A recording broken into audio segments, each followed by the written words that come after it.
All right, it is 6:03. I'm going to call the EMS Commission, what it should say, special meeting to order. And with roll call. Commissioner Kataya, absent. Commissioner Ziegler. Here. Commissioner Olson. Here. Commissioner Sarah. Here. Commissioner Torrey. Here. Commissioner Bly, absent. Commissioner Desposito. Here. You have a quorum. Public participation. At this time, we have one in the audience, two in the audience, nobody online.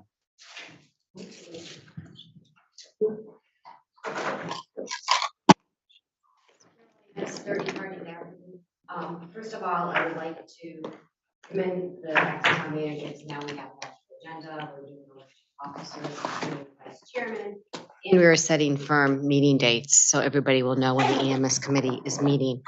I would also put a request in that possibly if the EMS committee could have a staff member to oversee the committee to make sure they're on track. Meetings are held properly in accordance with our boards and commission rules as well. Thank you. I'm just here. All right. Okay, we'll move on now to election of officers. First one is nominations for chairman. I'd like to nominate Kevin Sullivan. Ziegler. Ziegler, sorry. I was talking about Kevin Sullivan. Sorry. Kevin Ziegler for chair. Second. Second. Any other nominations? Any other nominations? Any other nominations?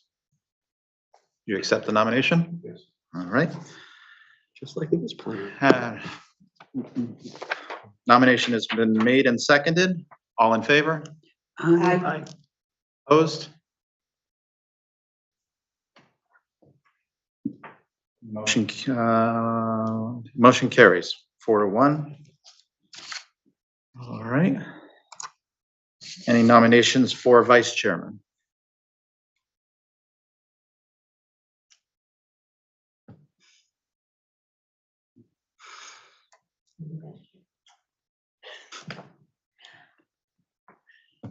Who's missing?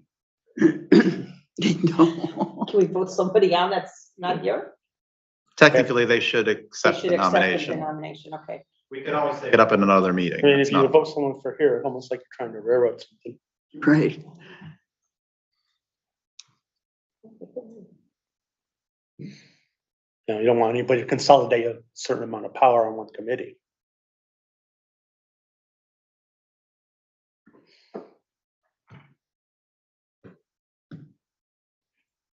Just saying, that's why you don't want to railroad someone.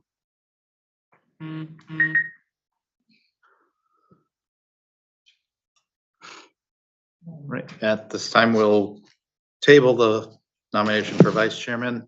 Any nominations for secretary?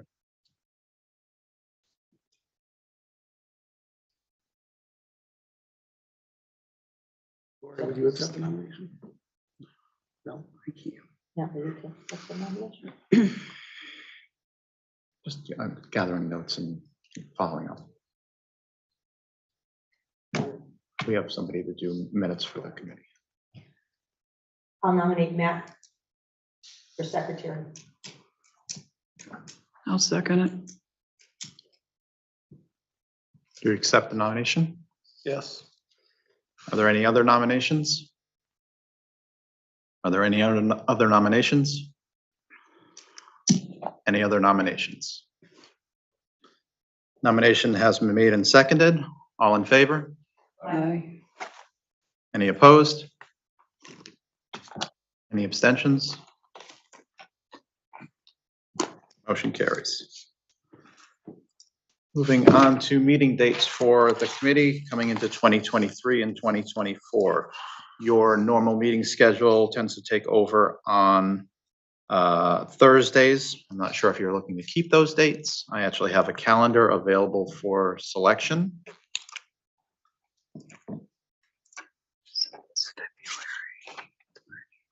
Hopefully you guys can see that.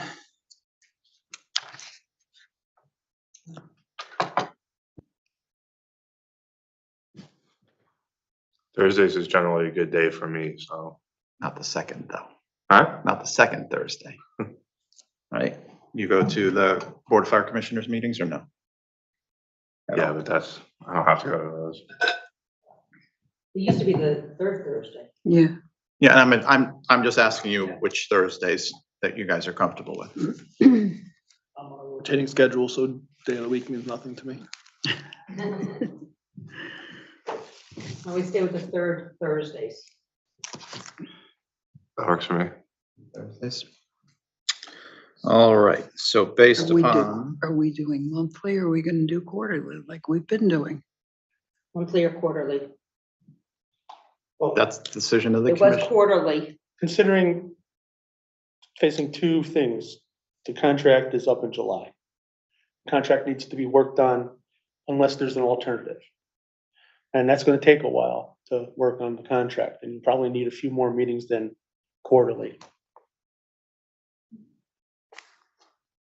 You can always schedule them for the month and always cancel them if you're not needing to use it. Let's schedule them for monthly and then we can cancel if we don't need.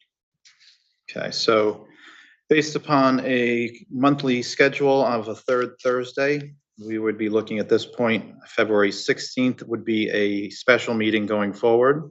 After that, you would have March 16th, April 20th, March 18th, June, No, May. May 18th? sorry, May 18th, June 15th, July 20th, August 17th, September 21st, October 19th, November the 16th, December the 21st, and then the last meeting into January would be the 18th in January of 2024.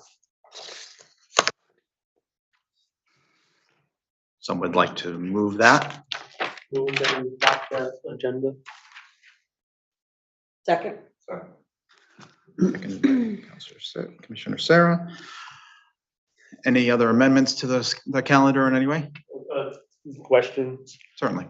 as we approach July, perhaps June might be too late, something in May or April, some type of a work session to see where we're at for the contract. Because if you're gonna have to do it RFP, it's gonna have to go out, and you're gonna need time for them to put their proposals in. And if you do it out when the contract expires, it's There's no- toast, because then you're gonna end up probably paying on a monthly basis for service. We can look at work schedules, work meetings on that as well, going forward. All right, if there's no other amendments to the meeting schedule, all those in favor? Aye. Any opposed? Any abstentions? Passes 5-0. And at this point, I'm going to turn it over to the chairman. Thank you. I guess we have reports. AMR and NEMS isn't here, right? So nothing from them. Dispatch EMD issues. Well, the one with that, it would have covered the reports, because Matt might know more, but they're really close with the CAD system and the CAD link. Apparently, but they are getting data and it's working somewhat. Yeah, it's active, yeah. Yeah, so it's active. So from the NEMS, NEMS doesn't have MDTs for them to be able to access that data. Because then they would be able to see the EMB script or whatever is put in, DMB codes, terminate codes, and any other notes that are put on by the EMD. Since the EMD in New Haven are the only ones that can actually technically cancel the ambulance because of their medical control, it would be nice to know what you're walking into. So NEMS doesn't have that connectivity, so that would, the CAD system's still working, but one agency's not getting the information. So so we could find some way to resolve that so that everybody's seeing the same stuff, makes for better interoperability. Based off of previous meetings, the discussion was after the CAD link was active. I know the previous town manager was supportive and the new IT director was supportive of working to get the MDTs in the ambulances. But there's been no movement on that apparently. Well, the CAD link has only been active for a few weeks or a month, I think. So are they still just testing it, or is it still, the sea trials are over? I don't, it's dispatcher Rudy's the one who ultimately has worked hand in hand with them, but I've seen it on our end that it is active and working. It's just, this issue's what, how many years old now? More than 10, almost. Well, previously, NEMS was told no by the town for access to the CAD system. And that was based off the previous, I believe, based off decisions by the previous IT director. Yeah. So there's the change in power now, and there's been discussions on how to remedy that. It's not like that CAD system's transmitting the nuclear codes. It's information on what the call is, so if we, we can make that happen sooner than later. I mean, maybe they're waiting for the new radio systems, I don't know. It would be independent of the radio systems. It's when the fire department first had access to it, there was growing pains with figuring that out because there had to be ways for workarounds made so that police call history wasn't visible to Compartmentalized information. Yeah. You don't want the information that you see, the fire department doesn't need to know previous domestic history over there.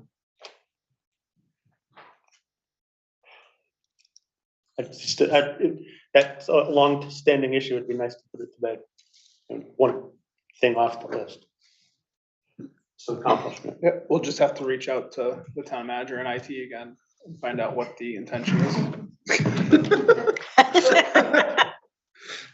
That question directly, I know the IT staff they did do some installs into the vehicles. They've been finishing up a refresh of hardware within the town hall for all of the workstations, so that may have put them a little bit behind schedule. They're hoping to have that finished up by the end of this coming month. So hopefully we'll be able to get the rest of that in place. And I'll touch base with the IT director and staff in the morning. Any dispatch, Matt, any issues from dispatch as far as complaints or? No, there's with the new phone system, there's still occasional downtimes where it's hard to get a hold of AMR. However, I believe it's decreased. And that's not always a phone system issue as much as it's a call volume at AMR dispatch center. However, the CAD to CAD link has improved that because when AMR gets the call, once we generate the CAD and once we generate the call in the CAD, so they already have the call queued in their system before we even call them. And when we call them, we usually, our dispatchers usually like, you should already have the call, and they pass on the caller for EMD. And so they're starting dispatch procedures before they even get the. Just one other issue is not necessarily tied to the CAD system. It is a dispatch issue, but it's more hopefully maybe to help the public safety dispatchers. But it would be great if the AMR representative was here because it's an ask of them. That's not in the contract. If you currently hear the ambulance signing on, at times they're sending a basic life support ambulance first before as they're shagging a paramedic out of the hospital. So you're getting 912 signing on, and not to impugn your dispatchers, they hear 912 signing on, we have an ambulance going. They don't know whether it's BLS or ALS. So then a second ambulance signs on, and it's happened multiple times at multiple calls where, well, one of them was on Main Street and it was a BLS ambulance and they were waiting for the medic, and it transported BLS. The ALS ambulance signs on, and has, Newington never heard them transport to Yukon. And then you hear their dispatchers saying, well, there's already a truck on scene, so you're not going to be needed. So the ask would be if AMR units could sign on as 912 Bravo for BLS or 912 Alpha for ALS. So this way we know if 912 is going and then 911 signs on, you have a BLS and an ALS unit, so that the dispatchers know that, okay, there's BLS trucks there, and they got ALS backup coming. Because I can see sitting in dispatch where it's a one patient call for one thing and 2 ambulances are signing on, it causes them to question what's going on. Hey, we already have a truck going. So the delineation of ALS versus BLS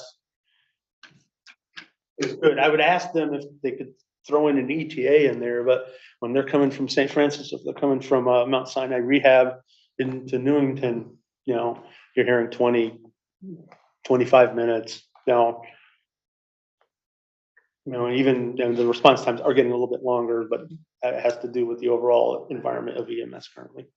Yeah, our dispatch doesn't reallocate AMR units as No, they're they- coming in. No, So they, it's- but I've heard The them. choice to cancel a unit, an ALS unit, because the BLS units are, would be on the AMR side already, who should be aware of what their units are. But I've heard it, but on Newington side, they just know it's 912.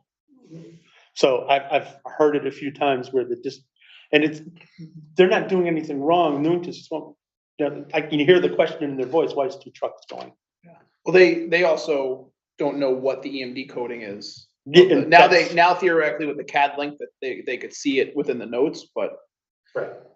Because that's the whole, the EMD coding, they have to be EMDs, they understand, when they see 26 omega, whatever, so, and if that's a big question, what's 26 omega, why are they sending 2, is it lift assist? So, For the House record, under dispatcher EMD issues.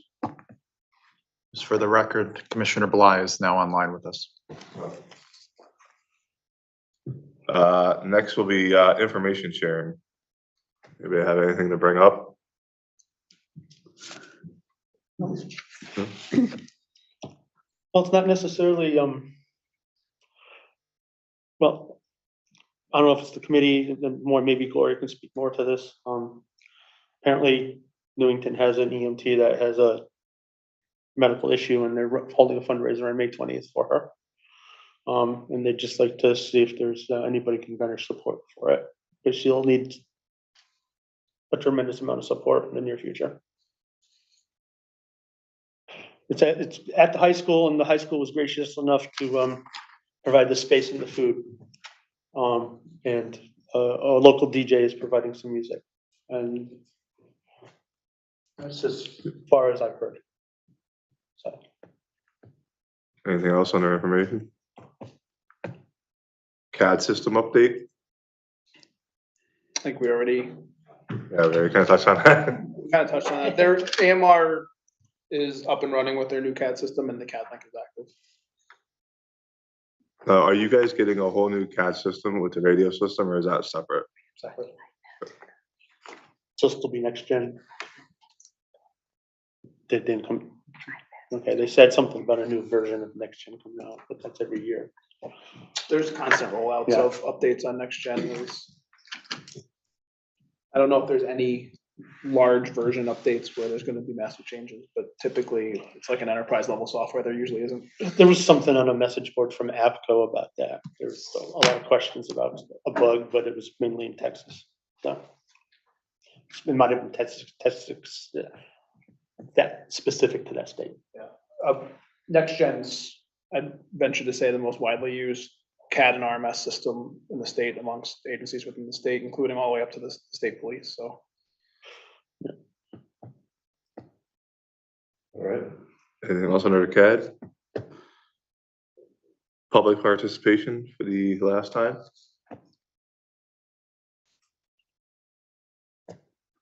No public online.